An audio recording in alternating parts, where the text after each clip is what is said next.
நண்பர்கள் அனைவருக்கும் மீண்டும் ஒரு முறை என்னுடைய அன்பான பணிவான வணக்கங்களை தெரிவித்துக் கொள்றேன். என் பெயர் ஜான். நான் ஒரு குடிநோயாளி.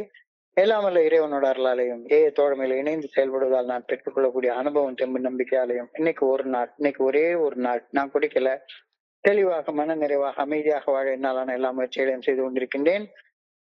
நண்பர் தேவா குறிப்பிட்டது போல இந்த கோயம்புத்தூர் ஒருங்கிணைப்பு குழு மனசாட்சியின் தீர்மானத்தின் அடிப்படையில இரவு 9:30 to 10:30 மணி வரைக்கும் நடத்தி கொண்டிருக்கிற இந்த ஆன்லைன் மீட்டிங்ல 24 hours a day 24 மணித்துளிகள் ஒரு நாள் அப்படின்ற புத்தகத்துல இருந்து ஒவ்வொரு நாளும் ஒவ்வொரு பக்கமாக எடுத்து வாசித்து விளக்கம் பார்த்து கலந்தாய்ச்சி இந்த கூட்டத்தை நடத்தி கொண்டிருக்கின்றோம். அதன் தொடர்ச்சியாக இன்னைக்கு நாம அடைந்திருக்கிற பக்கம் ஜூன் மாதம் 3ஆம் நாள். இதுல ஜூன் மாதம் 3ஆம் நாளுக்கான சிந்தனையை முதல்ல வாசிச்சுட்டு அதற்கு அப்புறமாக விளக்கத்தை பார்த்து கலந்தாய்ச்சி இந்த கூட்டத்தை நிறைவு செய்வோம். ஜூன் 3 சிந்தனையை வாசிப்பதற்கு நண்பர் தேவா அவர்களை அன்போட பணியோடு அழைக்கின்றேன். தேவா, ஜூன் 3. தேங்க்யூ. 24 மணித்துளிகள் ஒரு நாள். ஜூன் 3. இன்றைய சிந்தனை. மது அருந்துவதை நிறுத்திய பின் நான் மது விற்கப்படும் கடைகளை தேடி சென்று யாரையாவது என்னுடன் குடிக்க கூட்டாளியாக சேர்த்துக் கொள்ள வேண்டும் என தேடி தேடி அலைவதில்லை. நண்பர்களை சந்திக்கையில் என் பழைய உணர்வுகளை மூடி மறைத்து பேசுவதில்லை. முன்னாடியில் என்னையை பார்த்து மடையன் என்று காரி உமிழ்ந்து கொள்வதில்லை. என் செயல்கள் தந்த அயற்சியின் காரணம் அறியாது அந்த அயற்சியில் இருந்து மீள 2 அல்லது 3 நாட்கள் எடுத்துக்கொள்வதில்லை. நான் நேர்மறை உணர்வுகளுடன் இருந்து மேற் சொன்னவை இப்பொழுது எனக்கு நடக்கவில்லை என அறிந்து கொள்கின்றேனா? இந்த தியானம். அன்பு ஒன்றே எனது வாழ்வை மாற்றும் சக்தியாகும். என் குடும்பத்தினர்கள், நண்பர்கள் மற்றும் முடிந்தவரை நான் வாழ்வில் சந்திக்கும் அனைவரையும் அன்பு செய்ய நான் முயற்சி செய்ய வேண்டும். பாவிகள் என்று கூறப்படுவோரை கூட நான் அன்பு செய்ய முயற்சிக்க வேண்டும். முன்பின் பார்த்தவர்களையும் அன்பு செய்ய முயற்சி செய்ய வேண்டும். முன்பின் பார்த்திராதவர்களையும் அன்பு செய்ய முயற்சி செய்ய வேண்டும். இறையர் பேராற்றலை அன்பு செய்தல் என்பது எல்லாவற்றையும் விட மிகப்பெரிய விஷயம். அன்புதான் இறையர் பேராற்றல் எனக்கு அளித்த அனைத்து கொடைகளுக்கும் அருளுக்கும் நான் திருப்பிச் செலுத்தும் நன்றியாகும். இறையர் பேராற்றலின் கொடைகளை ஏற்றுக்கொண்டேன் என்று கூறும் வகையில் நான் அன்பை வெளிப்படுத்துவது இறையர் பேராற்றல் என்னை மேலும் ஆசீர்வதிக்க ஏதுவாக அமைகின்றது. நன்றி இறைவா என்று கூறுதல் எனக்கு பழக்கமாகும் வரை அந்த வார்த்தைகளை திருப்ப நான் சொல்லிக்கொண்டே இருக்க வேண்டும். பிரார்த்தனை.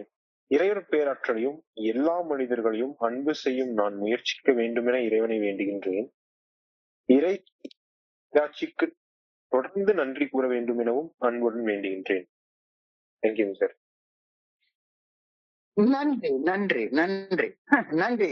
நன்றி தேவா. நண்பர்கள் அனைவருக்கும் மீண்டும் ஒரு முறை என்னுடைய அன்பான பணிவான வணக்கங்களை தெரிவித்துக் கொள்றேன்.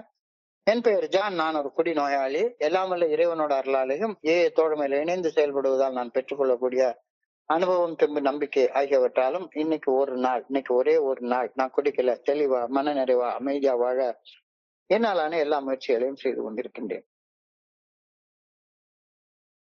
உண்மையில இன்னைக்கு 1, 2, 3ஆவது நாள் தொடர்ச்சியாக ஒரு சிந்தனைய மட்டுமே பல்வேறு கோணங்கள்ல சிந்திச்சு பார்க்க இந்த புத்தகம் நம்மை அழைக்கின்றது. என்ன சிந்தனைன்னா, குடிக்கிற காலத்துல நாம கிட்ட இருந்த சில பிஹேவியர் பேட்டர்ன்ஸ், சில மன சுபாவங்கள், மனநிலைகள் இப்ப குடிக்கிறத நிறுத்தி நிதானமாக வாழ ஆரம்பிச்சதுக்கு அப்புறமாகவும் நமக்கு இருக்குதா அப்படின்னு சோதிச்சு பாக்குறதுக்கு கடந்த 2 நாட்களாக 2-3 விஷயங்கள், 2-3 அம்சங்கள்ல சொல்லியிருந்தாங்க. இன்னைக்கு மறுபடியும் அதே சிந்தனை இன்னொரு கோணத்துல சொல்லியிருக்காங்க. குடிக்கிற என்னுடைய கடைசி நாட்கள்ல என்னோட சேர்ந்து குடிக்கிறதுக்கு ஒரு நண்பர் கூட கிடையாது. நண்பர்கள் இருந்தாங்க, ஆனா நல்ல நண்பர்கள் யாருமே என் கூட சேர்ந்து குடிச்சதே கிடையாது. என் கூட ஆத்மார்த்தமாக பழகக்கூடிய நண்பர்கள். இவங்கெல்லாம், என்னடா இது நீ மட்டும் வித்தியாசமா குடிக்கிற, அவங்க கூட சேர்ந்து குடிச்சா மான மரியாதை எல்லாம் போயிடும் போல் இருக்கு, அப்படின்னு என் கூட சேர்ந்து குடிக்கிறது கூட நண்பர்கள் இல்ல. குடிக்கிறதுக்கு நண்பர்கள் இல்லைன்றத கூட விட்டுறலாம். நான் சைதாப்பேட்டையில, சென்னையில ரொம்ப வருஷம் இருந்தேன். எங்க வீட்ல இருந்து கொஞ்சம் தூரத்துல, ரொம்ப கொஞ்சம் தூரத்துல ஒரு ஒயின் ஷாப் உண்டு. நல்ல பெரிய ஒயின் ஷாப்பு. அந்த ஒயின் ஷாப்ல ஒரு நாளைக்கு குடிச்சிட்டு சும்மா லொட லொடன்னு என்னத்தையோ பேசிட்டு இருந்த இதுல சின்ன வாக்குவாதம் வந்து என்னமோ நடந்து, அந்த ஒயின் ஷாப் ஓனர் வந்து என்னைய பார்த்து, "சார் வந்து வேற என்னமோ மாரி இருக்கிறாரு. இனிமே இவருக்கு சரக்கு குடுக்காத" அப்படின்னு அந்த ஒயின் ஷாப் ஓனர் வந்து அவருடைய ஒயின் ஷாப் நடத்துற ஆள்ட்ட சொல்லிட்டு போயிட்டான். அந்த அளவுக்கு ஒயின் ஷாப் ஓனரே என்னைய விரட்டி விடுற அளவுக்கு ஆயிப்போச்சு. ஏன்னா என்னுடைய குடி வந்து வித்தியாசமா இருக்கு. எல்லாரையும் விட வித்தியாசமா இருக்கு. கவிஞர் கண்ணதாசன் எழுதின ஒரு பாடல் வரி எனக்கு ரொம்ப மிகவும் பொருந்தும். "போதை வந்தபோது புத்தி இல்லையே, புத்தி வந்தபோது நண்பன் இல்லையே. போதை வந்தபோது புத்தி இல்லையே, புத்தி வந்தபோது நண்பன் இல்லையே." எனக்கு எவ்வளவு ஆத்மார்த்தமான உறவுகள். என் கூட பிறந்தது 6 பேர். என்னையும் சேர்த்து 7 பேர். எங்க அப்பா கூட பொறந்தது 7 பேர். பெரியப்பா, சித்தப்பா. எங்க அம்மா கூட பொறந்தது 4 பேரு. அவங்க சித்தப்பா, சித்தி, மாமா யாருமே என் கூட சேராத ஒரு நிலைமைக்கு போயிட்டாங்க. சோ ஆத்மார்த்தமான உறவுகள், ஆத்மார்த்தமான நண்பர்கள் இருந்தாங்க. ஆனா போதை வந்தபோது புத்தி இல்லையே, புத்தி வந்தபோது நண்பன் இல்லையே. போதை வந்தபோது அவங்கள நான் ட்ரீட் பண்ண விதம், போதையில என்னத்தையாச்சும் எகத்தாளமா பேசுறது, நையாண்டியமா பேசுறது, கிண்டலா பேசுறது, ஆணவத்தோட பேசுறது, இதெல்லாம் சேர்ந்து கடைசியில என் கூட சேர்ந்து குடிக்கிறது கூட ஆளே கிடையாது. குடி வெறியில, கட்டுப்படுத்த முடியாத குடி வெறியில எல்லா உறவுகளையும் சிதைத்து சின்னாபின்னப்படுத்திட்டேன். எல்லாத்தையும் சுக்கு நூறா உடைச்சு எரிஞ்சாச்சு. தனியாதான் குடிச்சாகணும். வேற வழியே கிடையாது. யாரோடயும் சேர்ந்து குடிக்க முடியாது. தனியாதான் குடிச்சாகணும் அப்படின்ற அந்த நிலைமைக்கு கடைசி நாட்கள்ல நான் தள்ளப்பட்டுட்டேன். யாரு கூடயும் சேர்ந்து குடிக்கணும் வரமாட்டாங்க. இது இது என்னை பொறுத்தளவுல ஒரு யதார்த்தமான நிலை. அப்ப சில நாட்கள் டி நகர்ல உள்ள ஒரு ஒயின் ஷாப்ல போய் குடிக்க போனோம்னா, முன்பின் தெரியாத ஒரு ஆள் கூட உட்கார்ந்து 2 மணி நேரம் 3 மணி நேரம் உட்கார்ந்து என்னத்தையாவது பேசிட்டு குடிக்க ஆரம்பிப்போம். உடனே அவரு, "எவ்வளவு பெரிய ஆளியா நீங்க, நல்லா பேசுறீங்களே" அப்படின்னு என் கூட நண்பர் ஆயிருவாரு. அதுக்கு முன்னால அந்த ஆளை பார்த்ததே கிடையாது. ஆனா பயங்கரமா குடிச்சு முடிச்சு போதையில வர்ற நேரத்துல அவரை கட்டி பிடிச்சி எல்லாம் பண்ணிட்டு இருப்போம். புதுசா ஒரு ஒரு நட்பை வளர்த்துக்கிட்டோம் அப்படின்னு சொன்ன உடனே அவரை நாளைக்கு இதே நேரத்துக்கு இங்க குடிக்க வந்துருங்க அப்படின்னு சொல்லி அவரு கூட அப்பாயின்மெண்ட் வாங்கி வச்சுக்கிட்டு அந்த கடைக்கு போறது. சைதாப்பேட்டையில இருந்து பக்கத்துல ஒரு ஒயின் ஷாப்ல சரக்கு கொடுக்க மாட்டான், யாரும் சேர்ந்து குடிக்க ஆள் கிடையாது. அங்க டி நகருக்கு போய் குடிக்க போறது. யாரையாச்சும் குடிக்க கூப்பிட்டோம்னா தெரிச்சு ஓடிடுவாங்க. துண்டை காணும் துணியை காணும் ஓடியே போயிடுவாங்க. அவ்வளவுதான் இருக்கும். இதுதான் நான் வாழ்ந்த யதார்த்த நிலை. இப்ப குடி வெறிய நிறுத்திட்டேன், குடிக்கிறத நிறுத்திட்டேன். குடி வெறி இல்ல. குடி வெறி குடிக்கிறத நிறுத்திட்டு மது போதையற்ற இந்த உடல் நிதானத்துல வாழ ஆரம்பிச்சதுக்கு அப்புறமாவும் கூட என் நட்பை எவரும் விரும்பாமல் நான் பேசினாலேயே என்னை விட்டு தெரிச்சு ஓடுறாங்களா? நண்பர்கள் நான் தேர்ந்தெடுக்கும் நிலையில இன்னமும் இருக்காங்களா அப்படின்ற ஒரு கேள்வியை கேட்கிறாங்க.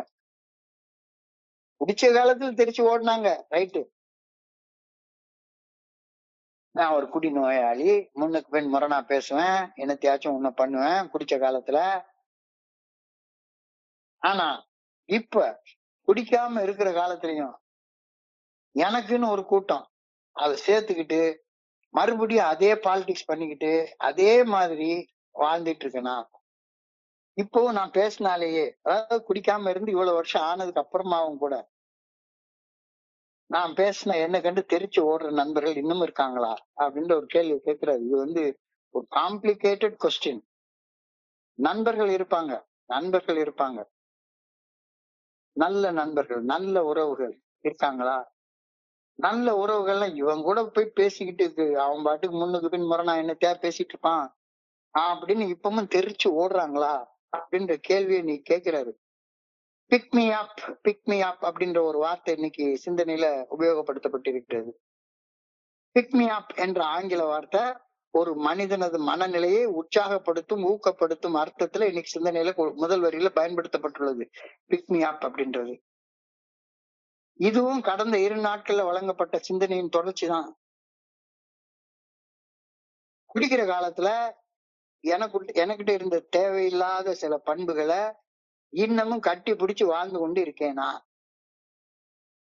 குடிக்கிற காலத்துல அதெல்லாம் இருந்துச்சு. இப்பவும் அதே பண்புகளை கட்டி பிடிச்சு வாழ்ந்துட்டு இருந்தேன்னா யாரு என் கூட நண்பனாக இருப்பாங்க?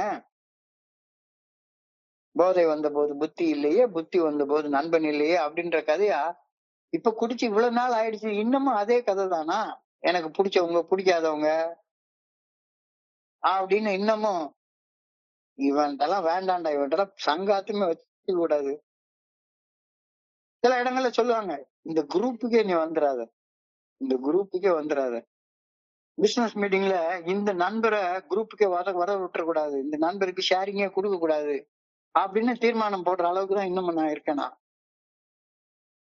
நினைச்சபடி பேசுறது, கெட்ட வார்த்தை பேசுறது, என்னைய கண்டா அப்படியே ஒரு ஆணவத்தோட இப்பவும் நான் 10 வருஷம் சோபர்னு சொல்லிப்பேன், 20 வருஷம் சோபர்னு சொல்லிப்பேன், 30 வருஷம் சோபர்னு சொல்லிப்பேன்.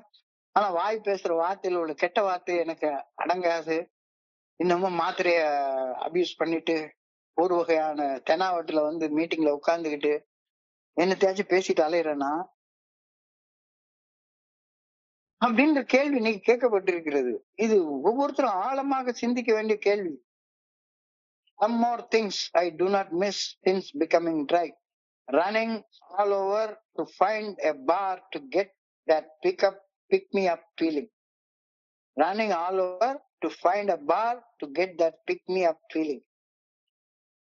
குடியின் இறுதி நாட்கள்ல அப்படித்தானே இருந்தேன். ஒவ்வொரு பாரா போய் எங்கடா யாரா உட்கார்ந்து தலையில மிளகா அரைக்க ஆள் கிடைப்பான், பேசுறதுக்கு இல்லாம தண்ணியா உட்கார்ந்து குடிச்சிட்டு இருக்கோமே. குடியின் இறுதி நாட்கள்ல நண்பர்களே எனக்கு இல்ல. பாராக அலைஞ்சு அலைஞ்சு வித்தியாசமாக நட்புறவை அமைச்சு கொள்ள ஏதாச்சும் ஒண்ணு பேசணும். பாலிடிக்ஸ பேசணும், மதத்தை பேசணும், ஏதாச்சும் ஒண்ணு பேசணும். பேசுறதுக்கு ஆள் கிடையாது. பாரா அலைஞ்சு big me up, pick me up, pick me அப் அப்படின்னு எல்லாருக்கிட்டையும் பிக் மீ அப் பிச்சை கேட்டுட்டு உட்கார்ந்துருக்கேனா? இப்ப அதே முயற்சியை மீட்டிங்கா போய் pick me up, pick me up, pick me up, அனிவர்சரியா போய் புது புது நண்பர்களை தேர்ந்தெடுக்கணும் அப்படின்ற எண்ணத்தோட நான் போயிட்டு இருக்கேனா? ப்ரோக்ராம விட்டுட்டு வெறுமன நண்பர்களை மொக்க போடுறதுக்கு, நேரம் போகிறதுக்கு, ஊர் சுத்துறதுக்கு, சோறு திங்கிறதுக்கு மட்டுமே பிக் மீ அப் ஃபீலிங்ல சுத்திட்டு அலையிறேனா? அதாவது சாதாரண கேள்வி இல்ல இது. ரொம்ப ரொம்ப ஆழமான கேள்வி. Running all over to find get that big me up feeling. என்னையும் கொஞ்சம் கவனிங்கப்பா, என்னையும் கொஞ்சம் கவனிங்கப்பா அப்படின்ற கதை. ஊர் ஊரா சுத்துறது. Running from bar to bar, running from meeting to meeting, running from ஒரு ஊர்ல இருந்து இன்னொரு ஊருக்கு அலைஞ்சு வேலை வெட்டி எல்லாம் பார்க்காம பிக் மீ அப் ஃபீலிங், என்னையும் நண்பனா சேர்த்துங்க, ஆட்டத்துக்கு சேர்த்துங்க அப்படின்ற கதை. சில நண்பர்கள் சொல்லுவாங்க, ஒரே மீட்டிங்க்கு போகாத, டிஃப்ரெண்ட் மீட்டிங்க்கு போ, டிஃப்ரெண்ட் நண்பர்கள் கிடைப்பாங்க, டிஃப்ரெண்ட் ஷேரிங் கிடைக்கும். டிஃப்ரெண்ட் ஷேரிங் கிடைச்சா உன்னோட சொபரேட்டி ஸ்ட்ராங் ஆகும். ஒரு அனிவர்சரி விடாத, எல்லா அனிவர்சரிக்கு எப்படியாச்சும் கடனை வாங்கிட்டு போய் உட்கார்ந்துரு. நான் ஒரு மீட்டிங்ல ஒரு கதையை சொன்னேன். திருவிளையாடல் படம் பார்த்திருப்பீங்க எல்லாரும். திருவிளையாடல் படத்துல ஆரம்ப சீன்ல வரக்கூடிய கதை. சிவபெருமான் கையில ஒரு ஞான பழம் வச்சிருப்பாரு. ஞான பழத்தை கொடுப்பாரு. உடனே எப்படி 2 பிள்ளைகளுக்கு ஒன்னா பிரிச்சு கொடுக்குறேன்னு பார்வதி அம்மா சொல்லுவாங்க, ஆளுக்கு சரி பாதியா வெட்டி கொடுத்துட வேண்டியதானே அப்படின்னு. உடனே அவர் திருவிளையாடல ஆரம்பிச்சிருவாரு. இல்ல சரி பாதியா வெட்டி எல்லாம் கொடுக்க முடியாது, ஒரு போட்டி வை, போட்டியில ஜெயிக்கிறவங்களுக்கு முதல்ல கொடுத்துடலாம் அப்படின்னு சொல்லிடுவாரு. உடனே என்னையா போட்டி அப்படின்னு கேட்டா, யார் இந்த உலகத்தை முதல்ல சுத்தி வர்றாங்களோ அவங்களுக்குதான் இந்த ஞானப்பழம் அப்படின்னு சொல்லிடுவாரு. பிள்ளையாருக்கு பெரிய தொந்தி இருக்கு, அவரால் உலகத்துல ஸ்பீட சுத்த முடியாது. முருகன் வந்து யூத்து, அழகா மயில் மேல ஏறி உட்காந்து சர்ன்னு உலகத்தை சுத்தி வருவாரு. உலகத்தை அவர் சுத்தி வர்ற அந்த டைமுக்குள்ளார பிள்ளையார் வந்து அப்பா அம்மாட்ட கேட்பாரு, உலகம் என்றால் என்ன, அப்பா அம்மா என்றால் என்ன அப்படின்னு கேட்பாரு. உடனே சிவபெருமான் அந்த அவருடைய ஓன் ஸ்டைல் திருவிளையாடல்ல சொல்லுவாரு, அப்பா அம்மா தான் உலகம், உலகம் தான் அப்பா அம்மா. அப்ப அப்பா அம்மாவை சுத்தி வந்துட்டு உலகத்தை சுத்தி வந்ததுக்கு சமம் தானே அப்படின்னு சொல்லுவாரு. ஆமா. அப்பா அம்மா ஒரு சுத்தி சுத்தி வந்து பழத்தை வாங்கி சாப்பிட்டுருவாரு. ஞானப்பழம் பிள்ளையாருக்கு கிடைச்சிருது. சிவபெருமான் வந்துட்டு கோவப்பட்டுட்டு பண்ணுவாரு. இந்த கதையை வச்சுட்டு நான் ஒரு மீட்டிங்ல ஷேர் பண்ணேன். ஏஏன்னா என்ன, ஹோம் குரூப்னா என்ன? சிவபெருமான் பதில் சொல்றாரு, ஹோம் குரூப் தான் ஏஏ, ஏஏ தான் ஹோம் குரூப். ஹோம் குரூப்பை சுத்தி வந்தா சொபரைட்டி கிடைச்சிட போகுது, ஹோம் குரூப் சுத்தி வந்தா ஞானப்பழம் கிடைச்சிட போகுது. ஞானப்பழத்தை பெறுறதுக்காக கடனை வாங்கி, மீட்டர் வெட்டி கடனை வாங்கி அங்கங்க போய் ரூம் போட்டு குத்தாலத்துல குளிச்சு, பைத்தியம் தெளிகிறதுக்கு குத்தாலத்துல குளிச்சு, திருநெல்வேலியில மீட்டிங் அட்டன் பண்ணி, அனிவர்சரி மீட்டிங் அட்டன் பண்ணி, திருநெல்வேலி அல்வா வாங்கி சாப்பிட்டாதான் சொபரைட்டி வரப்போதா? இது மட்டும் இல்ல, 10,000 ரூபாய்க்கு வந்து இங்க 1000 ரூபாய் நாக் அவுட் ஆடி எல்லாத்தையும் விட்டுட்டாலதான் வரப்போதா? இல்ல இல்ல. அப்ப ஏன்னா என்னுடைய ஹோம் குரூப் உள்ளார சண்டை, ஹோம் குரூப் உள்ளார சண்டை, அங்க இருக்கிற எல்லா பேருக்கூடயும் சண்டை. இங்க திருநெல்வேலி மீட்டிங் வந்தா முன்பின் தெரியாத ஆளா இருப்பாங்க. Big me up, pick me up, pick me அப் ஃபீலிங். அங்க ஹோம் குரூப்ல இவங்க ஷேரிங்கே கொடுக்க கூடாதுன்னு இவங்க தீர்மானம் போட்டிருப்பாங்க. இங்க வந்து மைக்கு கொடுத்தா ஷேரிங் கிடைக்கும்.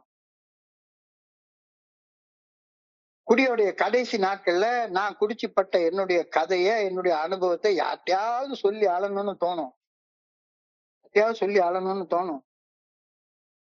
டிசைனா புலம்ப தோணும், புலம்பி அழ தோணும். இந்த பிஹேவியரை கண்டும் மனிதர்கள் என்ன கண்டாலே தெரிச்சு ஓடிடுவாங்க.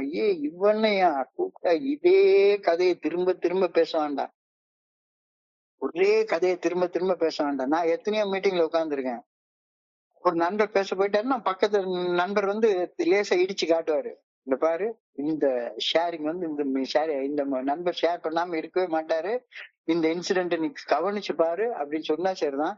கரெக்டா அவர் சொன்ன மாதிரி சொல்லுவாரு. சொன்னேன்ல இதை பத்தியா? அப்போ என் ஹோம் குரூப்ல என்னைய வந்து கொஞ்சம் கட்டல் பண்ண பார்ப்பாங்க. உடனே என்ன பண்றது, இந்த ஹோம் குரூப் சரியில்லை, ஹோம் குரூப் மாத்துறது, இன்டர் குரூப்பா புதுசா ஆரம்பிக்கிறது, இப்படியே வேலை. Big me up, pick me up, pick me அப் ஃபீலிங். என்னைய பிக் பண்ணுங்கப்பா, என்னைய பிக் பண்ணுங்கப்பா, நான் இத்தனை வருஷம் சோபரா இருக்கேன், இத்தனை வருஷம் சோபரா இருக்கேன், நான் இங்க பாரு இவ்வளவு சர்வீஸ் பண்றேன், அது பண்றேன், இது பண்றேன் அப்படின்ற big me up feeling. Meeting my friends and trying to cover up that I feel awful. உள்ளார கொதிக்குது, ஏதாச்சும் பேசணும் பேசணும் பேசணும் போல தோணுது. தனிமை உணர்வு தாங்க முடியாத வழியில பகிர யாராச்சும் கிடைக்க மாட்டாங்களா அப்படின்னு மனசு ஏங்கும். பகிர கூப்பிட்டாங்கன்னா உடனே புலம்ப ஆரம்பிச்சிருவேன். என்னுடைய புலம்பல கேட்கறதுக்கு எவ்வளவு நாள் கேட்பாங்க? 1 நாள், 2 நாள், 10 நாள், 15 நாள், 6 மாசம், 1 வருஷம். திரும்ப திரும்ப அதே புலம்பல கேட்டுட்டே இருந்தா தெரிச்சு ஓட மாட்டாங்களா? கண்டிப்பா ஓடத்தானே செய்வாங்க. அனுபவம், தெம்பு, நம்பிக்கையை பகிர்ந்தா கேட்க 1000 ஆள் இருப்பாங்க. ஆனா அனுபவம் என்னுடைய அசிங்கமான அவமானம் மட்டுமா இல்லாம, என்னுடைய அசிங்கத்தையும் என்னுடைய அவமானத்தையும் ஆன்மீக முன்னேற்றமாக நான் எப்படி மாற்றி அமைத்து கொண்டேன் அப்படின்ற அனுபவமாக இருந்தா அது அட்ராக்டிவா இருக்கும். அதை கேட்கறதுக்கு 1000 பேர் வருவாங்க.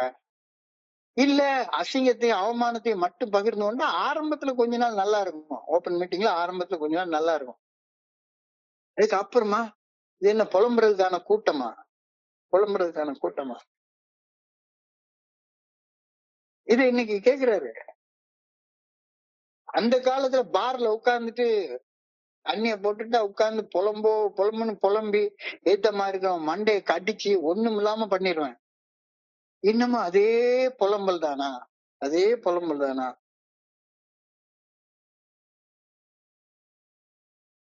குடிச்சிட்டு இருக்க காலகட்டங்கள் இன்னைக்கு எழுதி இருக்கிற நிகழ்ச்சி நடந்திருக்குது. என்னை நானே கண்ணாடியில பார்த்தேன்னா எனக்கு எரிச்சலா வரும். என்னடா மனுஷன் நீ? என்னடா மனுஷன் நீ? அப்படி கண்ணாடியை பார்த்து நானே காரி துப்பிட்டு போயிருக்கிற நாட்கள் உண்டு. எனக்கு நானே பேசிக்குவேன். எனக்கு நானே பேசிப்பேன் உள்ளுக்குள்ளார. பேசுறதுக்கு ஆளே கிடையாது. குடிக்கிற காலத்துல. எனக்குள்ளார நானே பேசி பேசி புலம்பிக்கிடுவேன். அது குடி போதையில நிதானம் இல்லாம இருக்கிறப்ப என்ன பார்த்து அப்படியே புலம்பிட்டே இருந்தேன். Looking at myself in the mirror and calling myself a damn fool. Looking at the mirror, looking myself at the mirror and calling myself a damn fool. இத சுய புலம்பல் லேமெண்டேஷன் அப்படின்னு சொல்லுவாங்க. ஆமா, சைக்காலஜில லேமெண்டேஷன் அப்படி சொல்லுவாங்க. தனக்கு தானே பேசி புலம்புறது. தன் கஷ்டங்களை நினைச்சு நினைச்சு நினைச்சு நினைச்சு புலம்புறது. தொடர்ச்சியான சுய புலம்பல்கள் லேமெண்டேஷன் வந்து ஆழமான மன அழுத்த நோயாக மாறி போயிடும். ஆழமான மன அழுத்த நோயாக மாறி போயிடும். தன்னுடைய கஷ்டத்தையே நினைச்சு நினைச்சு நினைச்சு நினைச்சு அந்த கஷ்டத்துல இருந்து வெளியே வர்றதுக்கு வழி தெரியாம, உங்களுக்கு என்ன சார், நீங்க எல்லாம் நல்லா இருக்கீங்க, நான் மட்டும்தான் நல்லா இல்ல, இவ்வளவு கஷ்டம், நாளைக்கு அந்த இஎம்ஐ கட்டணும், இந்த இஎம்ஐ கட்டணும், இப்படி இருக்கு அப்படி இருக்குன்னு தன்னைத்தானே நினைச்சு சுய புலம்பல். இது குடிக்கிற காலத்துல செஞ்சிட்டு இருந்தேன். கரெக்ட். அப்ப எனக்கு நோய் இருந்துச்சு. இப்பமும் looking at myself in the mirror and calling myself a damn fool. இப்பமும் கண்ணாடிய பார்த்து அங்க உள்ள இதை என்ன முட்டா போயல, உனக்கு வாழ கூட தெரியலையா, இந்த பாரு நேத்து முந்தா நேத்து வந்தவனா சோபராகி எவ்வளவு எவ்வளவு அழகா ஒரு வண்டியை வாங்கிட்டு சூப்பரா வரணும், இந்த 10 வருஷம் ஆச்சுது, இன்னும் ஒரு வழியும் காணும் அப்படின்னு இப்பவும் எனக்கு நானே புலம்பிட்டு இருக்கிறேன்னா? தொடர்ச்சியான சுய புலம்பல்கள் லேமெண்டேஷன் ஆழமான மன அழுத்த நோயாக மாறிவிடும். அதிகமாக சுயமாக புலம்புவது இந்த சுய இன்பம் அனுபவிக்கிற மாதிரி ஆயிடும். நீங்க இந்த சுய புலம்பல்கள் பண்ற மனிதர்களை பாத்தீங்கன்னா சரிதான், அவங்கதான் உட்கார்ந்து ராத்திரி உட்கார்ந்து போன் பிக்சர் பார்த்துட்டு மாஸ்டர் வெயிட் பண்ற பழக்கம் அந்த சுய புலம்பல் உள்ளவங்களுக்கு எல்லாம் இருக்கும் அப்படின்னு சைக்காலஜில சொல்றாங்க. இதை குறிச்சு நான் ஒரு ஆர்டிக்கிளே இன்னைக்கு எடுத்து படிச்சேன். என்ன சுய இன்பம்? இந்த புலம்புறதுல சுய இன்பம். என்னை பத்தியே குறைச்சி ஹியூபரிஸ்டிக் ப்ரைட் அப்படின்னு சொல்லுவாங்க. நான் ரொம்ப மோசமானவன், நீ நீங்க பயங்கர தாழ்நிலைக்கு நான் போயிட்டேன், ஏல ஒரு எல்லாத்தையோட நான் மோசமானவன் அப்படின்னு அடுத்தவங்க முன்னால புலம்பி அந்த புலம்பல் வந்து புதிய நண்பருக்கு ஒரு வழிகாட்டுதலாக இருக்கும், உற்சாகமாக இருக்கும்னு நினைச்சுக்கிட்டு புலம்புறது. தொடர்ச்சியான சுய புலம்பல்கள் லேமெண்டேஷன் ஆழமான மன அழுத்த நோயாக மாறிவிடும். சுய புலம்பல்ல சுய இன்பம் தேடுறவங்க மோஸ்ட் ப்ராப்ளி எனர்ஜியை வேஸ்ட் பண்றவங்களா இருப்பாங்க. அவங்களுக்கு நிறைய அந்த சுய இன்பம் பண்ற ஹேபிட் வந்துரும் அப்படின்னு சைக்காலஜில தெளிவாக ஒரு பெரிய ஆர்டிகிளே ஒரு பெரிய சைக்காலஜிஸ்ட் எழுதியிருக்கிறார். நிறைய மாஸ்டர்பேட் பண்றவங்க எல்லாருமே பாத்தீங்கன்னா சுய புலம்பல் பண்ற மனிதர்களாக இருப்பாங்க. சுய புலம்பல் பண்றதை நிறுத்து, உனக்கு அந்த பழக்கமும் தானா போயிடும் அப்படின்னு இன்னைக்கு சிந்தனையில சொல்லுது. மனிதன் முதல்ல இந்த சுய புலம்பலை நிறுத்தணும். நாம நம்ம மனசுல பல விஷயங்களை தேக்கி வச்சிருக்கிறோம். பயம், கோபம், நிறைய உணர்வுகள் நம்மளுக்குள்ளார இருக்குது. இந்த உணர்வுகளை நினைச்சே உள்ளுக்குள்ளார செல்ஃப் டாக் அப்படின்னு சொல்லுவாங்க, சுய புலம்பல் ஆரம்பிச்சிடும். என்னுடைய பயம், என்னுடைய கோபம், என்னுடைய பொறாமை, என்னுடைய சந்தேகம், உள்ளுக்குள்ளார யார்ட்டையும் இதை பேசவும் முடியாது. உள்ளுக்குள்ளார கிடந்து புலம்புறது. உடனே ஒருத்தர் சொல்லிடுவாரு, இதெல்லாம் பேசுறதுக்கான இடம் தான் ஏஏ மீட்டிங்கு, நீ அங்க பேசினா யாருமே அதை வெளியே சொல்ல மாட்டாங்க, அனானிமஸாக இருக்கும், அங்க வந்து புலம்பு அப்படின்னு. 100 பேர் இருக்கிற மீட்டிங்ல 500 பேர் இருக்கிற அனிவர்சரியில நீ புலம்புனா எப்படியா நடக்கும்? அது சுய புலம்பல் வந்து மாஸ்டர்பேஷனுக்கு சமானமானது. கான்செப்ட புலம்புன்னு சொன்னா ரைட், அதுல ஒரு அர்த்தம் இருக்கு. உன் மனசுல இருக்கக்கூடிய பாரம் போகணும்னா தனியா ஸ்பான்சர்ட்ட போய் உட்காந்து புலம்பு. எனக்கு ஏதாவது நடந்து விடுமோ அப்படின்னு மனம் சிந்திக்கும். உடனே உள்ளுக்குள்ளார பயத்துல செல்ஃப் டாக் பேச ஆரம்பிச்சிருவேன். அது கண்ட்ரோல் பண்ண முடியாத நிலைக்கு போயிரும். ஒண்ணு பழைய விஷயங்களை குறிச்ச உணர்வு, அல்லது நாளைக்கு ஏதாவது நடந்துருமோ அப்படின்ற பயம், எதிர்காலம் குறிச்ச பயம். இந்த ரெண்டுலயும் சுய புலம்பல் தான் வந்துட்டே இருக்கும். ஏன்னா நானே பார்த்து முட்டாள் முட்டாள் முட்டாள் முட்டாள்னு நானே நினைச்சுப்பேன். முட்டாள்தனமான புலம்பல்கள். சுய புலம்பல் புலம்ப ஆரம்பிச்சுட்டு அதுல இருந்து வெளியே வர 1 நாள்ல 2 நாள்ல 3 நாள்ல சில சில சில நண்பர்களை பாக்குறேன். பல வருஷங்களாக ஒரே சுய புலம்பல், ஒரே சுய புலம்பல், இதுலயே புலம்பிக்கிட்டே இருக்கிறாங்க. struggling to step out of lamentation for a long period, wondering what has happened to me. என்னன்னே தெரியாது. மீட்டிங் வந்துட்டா எப்படி ஷேர் பண்ணணும், புலம்பணும். என்ன புலம்புறேன்னே தெரியாம புலம்பிட்டு இருக்கிறது. நான் நேர்மறை உணர்வுடன் இருந்து இப்ப நான் புலம்பாம இருக்கிறேன்னா வாழ்க்கையில முன்னேற ஆரம்பிச்சிருக்கேன். 10 வருஷம் கூட்டிக்கல, 15 வருஷம் கூட்டிக்கல, 29 வருஷம் நான் இப்ப கூட்டிக்கல. இன்னமும் உட்கார்ந்து 29 வருஷம் குடிக்கல, வயசு 69 ஆகி போச்சு, வாழ்க்கையில ஒண்ணுமே சரியில்லைப்பா. குடிச்ச அன்னைக்கு வந்த அன்னைக்கு சொன்னா சரிதான், புலம்புனா சரிதான். இவ்வளவு நாள் வரைக்கும் திரும்ப திரும்ப புலம்பிட்டே இருந்தா என்ன அர்த்தம் அப்படின்ற கேள்வி நீ கேக்குறாங்க.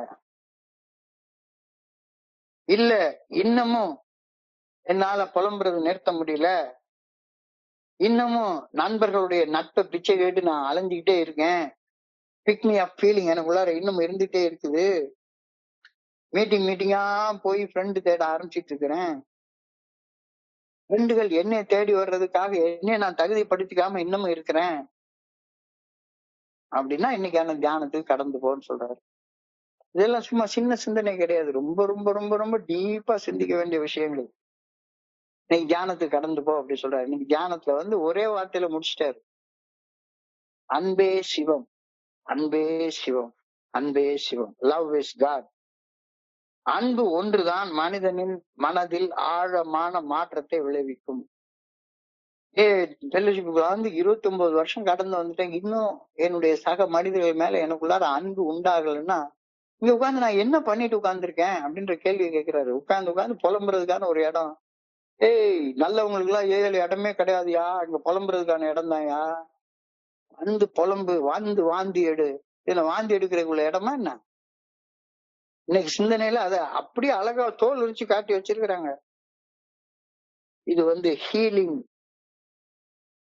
குணமடைதல், மீட்படைதல், எமோஷனல் ஹெல்த், உணர்வு நலன், நல்ல உணர்வுகளை உணர்வதற்கு பழக்கப்படுத்த வேண்டிய இடம். இதையெல்லாம் செய்யாம இருந்துகிட்டே இருந்திருந்தேன்னா இன்னமும் நான் என்ன பண்ணிட்டு இருக்கேன் அப்படின்ற கேள்வி இன்னைக்கு கேட்கிறாங்க. Healing and emotional health, behavioural changes. எவ்வளவு நாளைக்கு புலம்பிட்டே இருக்க போறேன்? சொல்ல போனா நான் புலம்புறது புது நண்பர்களுக்கு பயனுள்ளதாக இருக்குது அப்படின்னு வேற சொல்லிக்கிறது. புது நண்பர்களுக்கு முதல் நாள் வேணா பயனுள்ளதாக இருக்கும், ஓப்பன் மீட்டிங்ல அதை பண்ணு, ஓகே. உனக்கு அது பயனுள்ளதாக இருக்குமா? புலம்புறது ஒரு மன நோயாளியா மாத்தி விட்டுரும்பா. கடைசியில வாழ்க்கையில நீ முன்னேறி உன்னுடைய முன்னேற்றம் எப்படி வந்தது, இந்த மாதிரியான மோசமான நிலைமையில இருந்தனா இத செஞ்சேன், இன்னைக்கு இந்த நிலைமை அடைஞ்சிருக்கேன்ற பகிர்வு இல்லாம வெறுமன சும்மா இருந்ததே புலம்பிட்டே இருந்தேன்னா பிஹேவியர்ல உன்னுடைய நடத்தையில மாற்றத்தையே கொண்டு வராம மறுபடியும் உட்கார்ந்துட்டு சுய புலம்பல், சுய இன்பம், இதுலயே காலத்தை ஓட்டிட்டு இருந்தேன்னா என்ன ஆகுறது?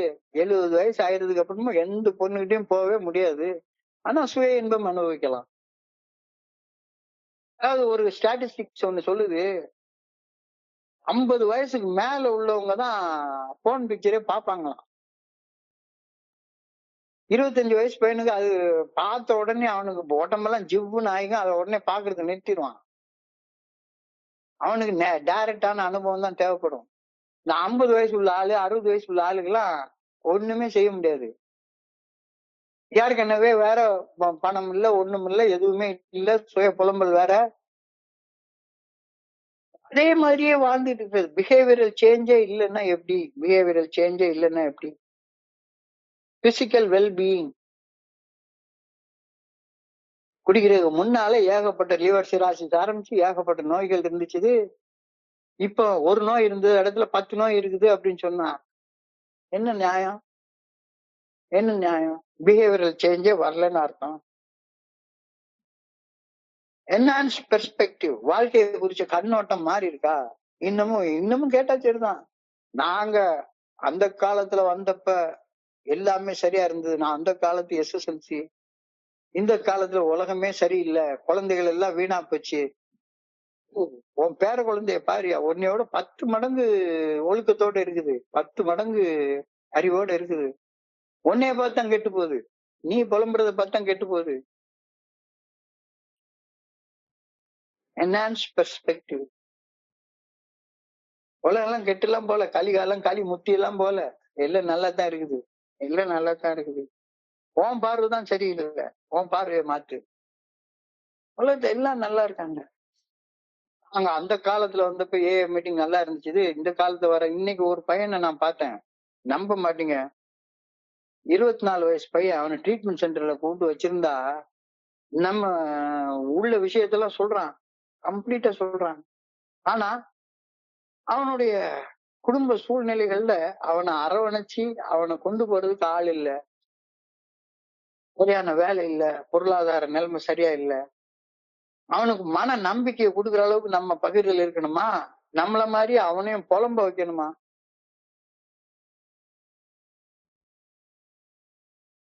வளர்றதுக்கு ஒரு நல்ல அடித்தளத்தை புதிய நண்பர்களுக்கு நாம உருவாக்கி கொடுக்கணும். அது நம்மளுடைய வேலை. Creating a foundation for growth. ஓ, இன்னைக்கு சொன்ன மாதிரி அன்பே சிவம்னா அன்பு என்ன? 3 வகைப்படும்னு சொல்றாரு. முதல்ல உன்னை நீ அன்பு செய், உன்னை நீ அன்பு செய். உன்னுடைய உடம்ப அன்பு செய். உடம்பார் அழியின் உயிரார் அழிவர், திடம்பட மெய்ஞானம் தேடவும் மாட்டார். உடம்பை வளர்க்கும் உபாயம் அறிந்தேன், உடம்பை வளர்த்தேன், உயிர் வளர்த்தேனே. உடம்பினை முன்னர் இழுக்கென்று இருந்தேன், உடம்பினுக்குள்ளே ஒரு பொருள் கண்டேன். உடம்பினுக்குள்ளே உத்தமன் கோவில் கொண்டான் என்று உடம்பினை யான் இருந்து ஓம்புகின்றேன். உன்னுடைய உடம்ப முதல்ல அன்பு செய். டெய்லி 2 வேளை குளி, நல்ல ஒரு ட்ரெஸ் போடு, உடம்புல இருந்து துர்நாற்றம் வராம பாத்துக்கோ. மனசை பாத்துக்கோ, மனசுல இருந்து துர்நாற்ற சிந்தனைகள் வராம பாத்துக்கோ, கெடுக்கக்கூடிய சிந்தனைகள் வராம பாத்துக்கோ. ஓ, செல்ஃப் லவ். உன்னை நீ அன்பு செஞ்சேன்னா உன்னுடைய உடம்பையும் மனசையும் பாத்துக்கோ. 2வது இன்டர் பர்சனல் லவ், பாசம். மனைவி மேல அன்பு, பிள்ளை மேல அன்பு, அப்பா மேல அன்பு, அம்மா மேல அன்பு, கூட பிறந்தவங்க மேல அன்பு, ஆத்மார்த்தமான நண்பர்கள் மேல அன்பு, எல்லார் மேலயும் அன்பு. Inter personal love, self love, inter personal love. இதுக்கு அடுத்தது டிவைன் லவ், கடவுள் மேல அன்பு. எடுத்த உடனே கடவுள் மேல அன்பு எல்லாம் கிடையாது. முதல்ல செல்ஃப் லவ், அதுக்கப்புறம் இன்டர் பர்சனல் லவ், அதுக்கப்புறம் தான் டிவைன் லவ். உன்னை நீ அன்பு செய். உன்னுடைய உடம்பையும் மனசையும் சரியா பாத்துக்கோ. ஆட்டோமேட்டிக்கா உன் பக்கத்துல இருக்கக்கூடிய உன்னுடைய மனைவி அன்பு செய், நீ பெத்த பிள்ளை அன்பு செய், உனக்கு பிறந்த பேர குழந்தைகளை அன்பு செய், உன்னுடைய அப்பாவை, உன்னுடைய அம்மாவை, கூட பிறந்தவங்களுக்கு பிறந்த பிள்ளைகளை, பக்கத்து வீட்டுக்காரனை, நண்பர்களை, எல்லாரையும் அன்பு செய். அது பாசம், அது பாசம். இன்டர் பர்சனல் லவ், அது பாசம். இதுக்கு அப்புறம் தான் டிவைன் லவ்க்கே உன்னால போக முடியும்.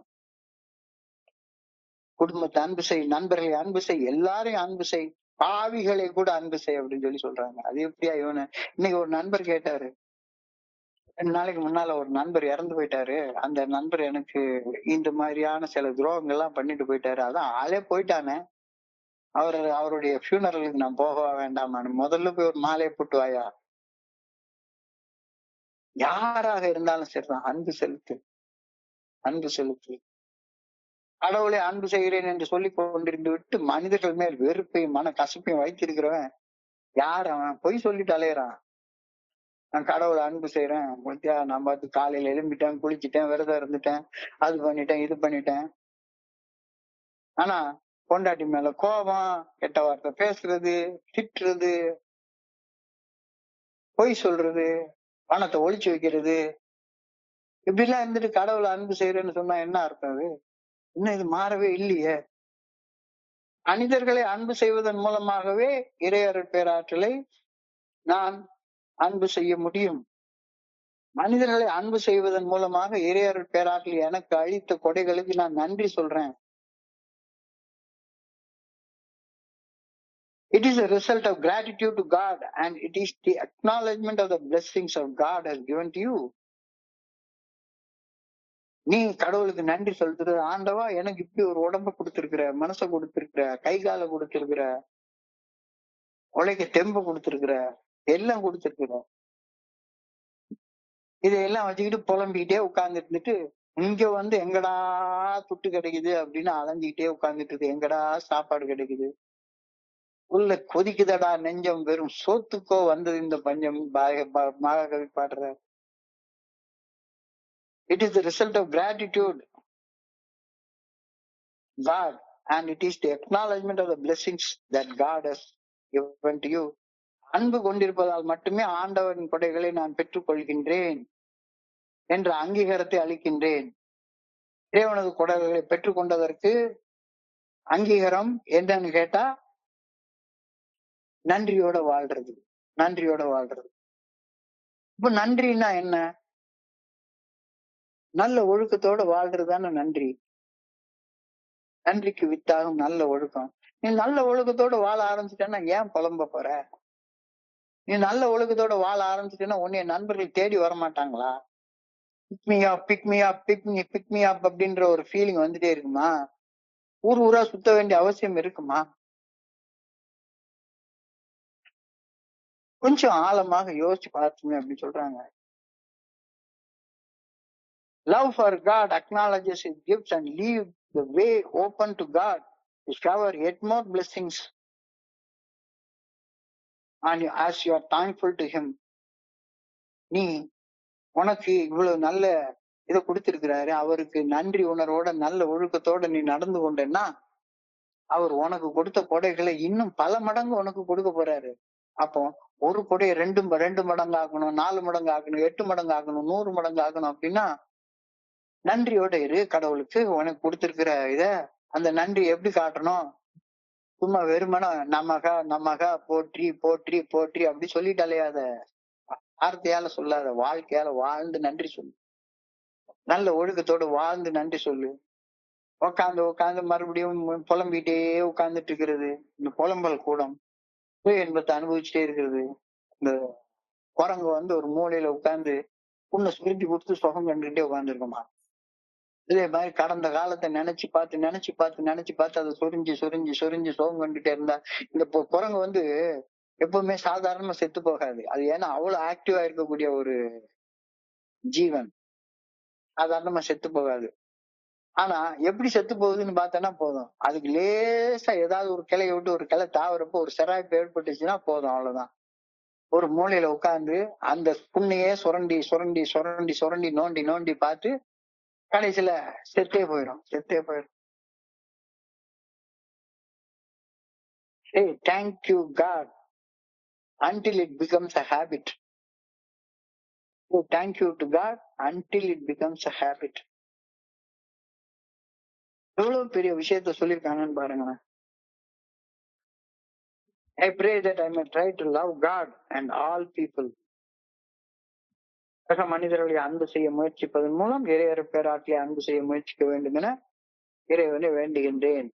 முதல்ல என்ன அன்பு செய்யணும். என்னை நான் அன்பு செய்தா என்னுடைய உடலையும் மனசையும் பராமரிக்கிறது தான் என்னை நான் அன்பு செய்யறது. உடலை சுத்தமா வச்சுக்கிறது, மனசை சுத்தமா வச்சுக்கிறது, அதான் சுய பராமரிப்பு. என்ன அன்பு செய்தா என்னைய நான் பராமரிச்சுக்கணும். என்னைய பராமரிச்சுக்கிறது மூலமாக அந்த அன்பு வந்து என்னை சுத்தி வாழக்கூடிய மனிதர்கள்ட்ட பரவணும். அது சக மனிதர்கள் மேல காட்டக்கூடிய அன்பு, அதுக்கு பேர் பாசம். பாசத்தோட இரு.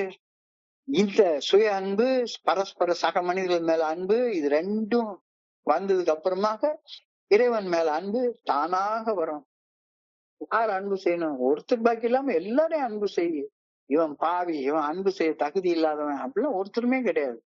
இவன் குடி நோயாளி, இவன் மோசமானவன், இவெல்லாம் அன்பு செய்ய தகுதி இல்லாதவனா நீ யாரு? நானும் அதே கேட்டகரி தானே. என்னை யாராச்சும் ஒரு ஆள் அன்பு செய்யாம இருந்திருந்தா இன்னைக்கு என்னுடைய நிலைமை என்ன ஆயிருந்திருக்கும்? I pray that I may try to love God and all human beings all human being சக மனிதர்களை அன்பு செய்ய முயற்சிப்பதன் மூலமாக இறையர் பேராட்டிலே நான் அன்பு செய்ய வேண்டும் என ஆண்டவனை வேண்டிக் கொள்கின்றேன். I pray that I may constantly thank God for all his blessings. பெரிய வாழ்க்கையை கொடுத்துருக்காரு. அரிது அரிது மாநில பிறத்தல் அரிது, அதிலும் பூன் குருடு செவிடு நீங்கி பிறத்தல் அரிது. எல்லாம் இருக்கு, ஆனா எனக்கு ஒண்ணுமே இல்ல, ஒண்ணுமே இல்ல. நான் வந்து கடவுளின் கடிதம் அப்படின்னு ஒரு இதை எழுதினேன். அப்ப கடவுள் வந்து என்கிட்ட ஒண்ணுமே இல்லைன்னு சொல்றிய, உனக்கு நான் கொடுத்திருக்கிற ஆசீர்வாதங்கள் எல்லாம் பட்டியல் போட்டு பாப்போமா? உனக்கு கண்ணு கொடுத்துருக்கேன், காது கொடுத்திருக்கிறேன், என்னென்னமோ ஆசீர்வாதத்தை கொடுத்திருக்கிறேன், மூளையை கொடுத்திருக்கிறேன். மூளையை மாதிரி ஒரு கம்ப்யூட்டர் இந்த உலகத்துல பார்க்க முடியுமா? உனக்கு ஒரு உறுதியான இதயத்தை கொடுத்திருக்கிறேன், கீழ் பிடிக்காத ரத்தத்தை கொடுத்திருக்கிறேன். எல்லாத்தையும் கெடுத்து குட்டிச்சவராக்கி வச்சுட்டு அவன் ஒண்ணுமே கொடுக்கல அப்படின்னு சொல்லி சொல்றிய, நியாயமா இது? உனக்கு கொடுத்த ஆசீர்வாதத்தை எல்லாம் எவ்வளவு பணம் கொடுத்து உன்னால வாங்கிட முடியுமா? அவன் மூளைய மாதிரி ஒரு மூளைய இன்னொரு இடத்துல விலை கொடுத்து வாங்கிட முடியுமா? அந்த உனக்கு ஏற்கனவே அந்த அற்புதமான கம்ப்யூட்டர் உள்ள வச்சிருக்காங்க. அதை வளர்க்கறதுக்கு பதிலாக இறைவனுடைய கொடைக்கு நன்றி சொல்லி நல்ல ஒழுக்கத்தின் மூலமாக வாழ்வதால நீ மேலும் மேலும் மேலும் மேலும் மேலும் மேலும் கொடைகளை பெற்றுக்கொள்ள முடியும். நீ என்னன்னா கொடைகளை பெற்றுக்கொள்ளாம உட்கார்ந்து புலம்பிட்டு உட்கார்ந்துருக்க. அதாவது இன்னைக்கு செய்தி வந்து ரொம்ப ஒரு ஆழமான செய்தியாக நான் பாக்குறேன். ஆழமான செய்தி. இதோடைய சுருக்கத்தை பார்ப்போம். குடியின் இறுதி நாட்கள்ல நண்பர்களே கிடையாது. ஒரு நண்பன் கிடையாது, குடிக்கிறது கூட நண்பன் கிடையாது. எத்தனையோ பார்ல வந்து, சார் உங்களுக்கு வேண்டாம் சார், சரக்கு வேண்டாம், இன்னைக்கு நீங்க குடிக்காம வீட்டுக்கு போய் படுத்து தூங்குங்க சார்னு சொன்ன ஆள்கள் இருக்காங்க. அப்போ பாரா சுத்தி அலைஞ்சு பிக்மி அப் பிக்மி அப் பிக்மி அப் ஃபீலிங் அப்படின்னு சொல்லுவாங்க. அந்த பிக்மி அப்ன்ற ஃபீலிங் சொல்றாங்க. பிக்மி அப் என்ற ஆங்கில வார்த்தை ஒரு மனிதனது மனநிலையை உற்சாகப்படுத்தும், ஊக்கப்படுத்தும் அர்த்தத்துல சொல்லப்பட்டிருக்கு. ஊக்கப்படுத்த ஒரு ஆள் கிடையாது. எங்கேயாச்சும் ஒரு இடத்துல சைதாப்பேட்டையில இருந்து எங்கேயாச்சும் ஒரு ஆளு என் கூட சேர்ந்து குடிக்கிறதுக்கு ஒரு ஆள் கிடைச்சான்னா போதும், அங்க இருந்து நடந்து போய் அவர் கூட உட்கார்ந்து என்னத்தையோ பேசிட்டு. இன்னமும் அப்படிதான் இருக்கியா? மனிதர்களை அன்போட சேர்ந்து நட்போட பார்க்க முடியலையா? Running all over, running all over, from bar to bar, from meeting to meeting, get that pick me up feeling. pick me up feeling. என்னை உற்சாகப்படுத்த உலகத்துல யாருமே கிடையாதா அப்படின்ற ஃபீலிங். ஊர் ஊரா சுத்தாத, உன் கூட்டத்தை சுத்து, உன்னுடைய ஹோம் குரூப்பை சுத்து. Meeting my friends and trying to cover up that I feel off. உள்ளார பயங்கர வேதனை இருக்கும். பகிர்ந்து கொள்ள ஒரு நண்பர் இருக்க மாட்டான். பகிர்ந்து கொள்ள ஒரு நண்பர் இருக்க மாட்டான். அந்த மாதிரியான சூழ்நிலையில இன்னமும் வாழ்ந்து கொண்டிருக்கிறியா? ஃபெலோஷிப்ல வந்துட்ட. இப்பவும் கண்ணாடி முன்னால போய் நின்றுட்டு இருந்தா உன்னுடைய தோற்றத்தை பார்த்து மடையான்னு காரி துப்புற நம்ம லெவல்ல தான் இன்னும் இருந்துட்டு இருக்கியா? Looking at my self in the mirror and calling my self a damn fool. இது சுய புலம்பல், லேமெண்டேஷன். லேமெண்டேஷன், தொடர்ச்சியான சுய புலம்பல்கள், இந்த லேமெண்டேஷன் மன அழுத்தத்தை உண்டாக்கி உன்னை ஃபுல்லா மன நோயாளியா மாத்தி விட்டுரும். மன நோயாளியா மாத்தி விட்டுரும். புலம்பல் புலம்ப ஆரம்பிச்சுட்டு அதுல இருந்து வெளியே வர பல நாட்கள் ஆகிறது. புலம்பிட்டே இருக்கிறது. ஐயோ எனக்கு இந்த பிரச்சனை வந்து போச்சு, எனக்கு சுண்டு வரல வலிக்குது, கேன்சர் ஆயிருக்குமோ அப்படின்னு நினைச்சு புலம்பி புலம்பி. சோ இப்பவும் பழைய மாதிரி அதே மாதிரி பிக் மீ அப் ஃபீலிங் இருக்குது. ஃப்ரெண்ட் இல்ல, ஊர் ஊரா சுத்திட்டே அலைஞ்சிட்டு இருக்கேன். ஃப்ரெண்டு தேடி தேடி அலைஞ்சிட்டே இருக்கேன். ஃப்ரெண்டு என்னைய தேடி வர்றதுக்கு பதிலாக நான் ஃப்ரெண்டை தேடி தேடி அலைஞ்சிட்டே இருக்கேன். குரூப்பா ஆரம்பிச்சிட்டு இருக்கேன். எவனாச்சும் புதுசா மாட்ட மாட்டானா அப்படின்னு அடுத்தவனை பத்தி குறை சொல்லி குறை சொல்லி குறை சொல்லி குறை சொல்லி எவ்வளவு நாளைக்கு இப்படியே வாழ போற? புலம்பிட்டே இருக்க போற? இன்னமும் இந்த நிலையில வாழ்ந்து கொண்டிருந்தால் இன்றைக்கு தியானத்தை கடந்து போ. அன்பு அன்பு அன்பு, அன்பே சிவம். Love is God. Love is healing your emotional health. Love is bringing behavioral changes. Love is maintaining your physical health. உடம்பை மனசை சரி பராமரிச்சு பார்த்து கொள்றது. Love is enhanced perspective. புதிய கண்ணோட்டத்துல பாரு, எல்லாத்தையும் புதிய கண்ணோட்டத்துல பாரு. Love is the foundation for all growth. அன்பு இல்லைன்னா உன்னால வளரவே முடியாது. அன்பு இல்லைன்னா உன்னால வளரவே முடியாது. இந்த அன்பை 3 வகையாக பிரிக்கிறாங்க. முதல்ல செல்ஃப் லவ். உன்னுடைய உடம்ப கவனிச்சுக்கோ, உன்னுடைய மனசை கவனிச்சுக்கோ. மனசுக்குள்ளார கோபம், பயம், பொறாமை, சந்தேகம், காமம் இதெல்லாம் வேண்டாம். இதெல்லாம் மன நலம் இல்லாதவங்கள்ட்ட இருக்கிறது. உடல்ல வலி இருக்க வேண்டாம், அது இருக்க வேண்டாம். முதுமையில உள்ள பிரச்சனைகள் இருக்கும், எல்லாருக்கும் இருக்கும். முதுமைகள்ல எனக்கு இந்த பிரச்சனைகள் இருக்கு. ஆனா அந்த பிரச்சனைகளோட சேர்ந்து 70 வருஷம் எப்படி வாழ்ந்துட்டு இருக்கு. இந்த அதுவும் கடைசி நாட்கள்ல எல்லாம் இப்போ நிறைய நேரங்கள்ல என்னுடைய ஒர்க்க இப்போ ஸ்டாப் கியர்ல கொண்டு போய் வேலை செஞ்சுட்டு இருக்கேன். Self love, self love. இந்த self love will be transformed into interpersonal love. பக்கத்துல இருக்கிற மனிதர்கள் நம்ம அன்பு செய்யறதாக மாறும். Interpersonal love will only transform into divine love. ஆண்டவன் மேல அன்பு வச்சுட்டு அப்புறமா அடுத்தவங்க மேல அன்பு வைக்கிறது அதெல்லாம் சாத்தியப்படவே படாது. பொய் சொல்றேன்னு அர்த்தம். நான் கடவுளை அன்பு செய்யறேன், கடவுளுக்காண்டி நான் 1 லட்ச ரூபா கொண்டு உண்டியல்ல போட்டுட்டேன், ஆனா பக்கத்துல இருக்க ஒரு மனுஷனுக்கு ஒருவேளை சாப்பாடு வாங்கி கொடுக்க மாட்டேன்னா அதுக்கு பேர் என்னடா அன்பு? அதுக்கு பேர் என்ன அன்பு? மனிதர்களை அன்பு செய்வதன் மூலமாக மட்டும்தான் நீ கடவுளை அன்பு செய்ய முடியும். Love is the result of gratitude to God and it is the acknowledgement of the blessings God has given to you. கடவுள் என்னை அன்பு செய்யறாரு, எனக்கு இவ்வளவு ஆசீர்வாதத்தை கொடுக்கிறார் அப்படின்றத இருக்கிறது. நல்ல ஒழுக்கத்தால அன்பு செய்யுது. மனைவி அன்பு செஞ்சேன்னா உட்காந்து ராத்திரி ரூம் பூட்டி போட்டுட்டு நீ உட்காந்து சுய அன்பு அனுபவிச்சுட்டு உட்கார்ந்து இருப்பியா? இல்ல என்னால முடியல குடிக்கிற காலத்துல கூட தான் குடிக்காம இருக்க முடியலன்னு புலம்புனேன். இன்னைக்கு குடிக்காம இருக்குல்ல, குடிக்காம இருக்க முடியும்னா அவ்வளவு நேசிச்ச குடியவே விடுற நேரத்துல எதை வேணாலும் விடலாம் தானே. Love for God acknowledges his gifts.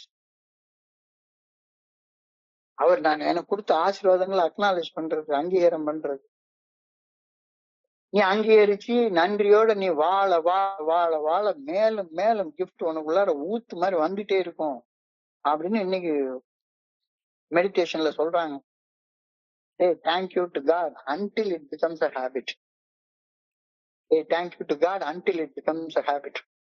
I pray that I may try to love God and all people.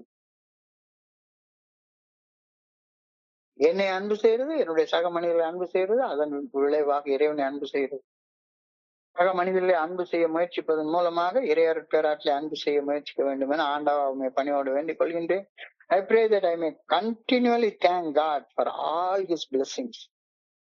எவ்வளவு ஆசீர்வாதம் கொடுத்திருக்கிறாரு. ஆனா நான் என்ன ஒண்ணுமில்ல அவனுக்கு நிறைய கொடுத்திருக்கிறீர், எனக்கு ஒண்ணு நிறைய கொடுக்கல. டாட்டாவுக்கு கொடுத்திருக்கிறீர், பிர்லாவுக்கு கொடுத்திருக்கிறீர், அவனுக்கு கொடுத்திருக்கிறீர், எனக்கு கொடுத்திருக்கீர், எனக்கு ஒண்ணுமே இல்லை. கை இருக்கு, கால் இருக்கு, கண் இருக்கு, மூக்கு இருக்கு, இதயம் இருக்கு, நுரையீரல் இருக்கு, மூளை இருக்கு, எல்லாம் இருக்கு. பயன்படுத்தி அன்பு செய்து கடவுளை சொல்ல உனக்குள்ளார பயங்கரமா கிராட்டிடியூட் வளரும் அப்படின்ற கருத்தை நீ சொல்றாங்க. மிக ஆழமான சிந்தனையாக இதை நான் பாக்குறேன். இன்றைய சிந்தனையை நான் படிக்கிறப்ப என் மனதை கடந்து சென்ற சிந்தனைகளை உங்களோட பகிர்ந்து கொள்ள இந்த அற்புதமான வாய்ப்பை உருவாக்கி கொடுத்த இந்த குழுவிற்கு என்னுடைய மிக பணிவான நன்றிகளை தெரிவித்துக் கொள்றேன். பொறுமையாக கேட்ட ஒவ்வொரு நண்பருக்கும் என்னுடைய பணிவான நன்றிகள். இந்த இரவு பொழுது நண்பர்களுக்கு இனிமையான இரவாக அமைய இறைவனை பணியோடு வேண்டிக் கொள்கின்றேன். நன்றி நன்றி நன்றி நன்றி நன்றி நன்றி நன்றி. வாழ்க வையகம், வாழ்க வளமுடன். Thank you so much. Over to you, Deva. Thank you.